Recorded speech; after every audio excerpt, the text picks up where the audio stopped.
آخر أخبار كرة القدم في دقيقة. صحيفة آس: بيلينغهام حل ومشكلة لريال مدريد، سيغيب شهرا للإصابة، ورغم مساهمته في 10 أهداف حقق الفريق انتصارات بدونه مع وجود بدائل مثل كامافينجا وتشواميني. أليكس خيمينيز ينتقل نهائيا إلى بورنموث مقابل 19.5 مليون يورو، تقسم مناصفة بين ريال مدريد وميلان بعد تألقه في البريمير ليج هذا الموسم. بحسب خافي ميغيل، من المتوقع أن يعود رافينيا للتدريبات الجماعية مطلع الأسبوع، مستهدفا المشاركة أساسيا أمام أتلتيكو مدريد في نصف نهائي كأس الملك.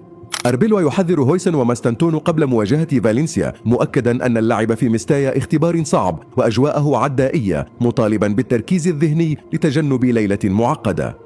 تسريبات مقربة من كلوب تكشف مطالبه لتدريب ريال مدريد، أبرزها التعاقد مع مدافعين ولاعبي وسط صناع لعب، ومنح إندريك دورا أساسيا.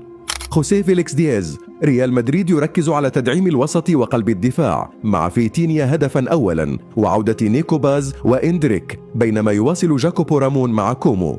راشفورد يواصل التألق مع برشلونة بأرقام قوية رغم قلة مشاركاته أساسيا، ما جذب الإعجاب في إنجلترا، مع دعم علني من نجوم مانشستر يونايتد السابقين بعد تألقه أمام مايوركا.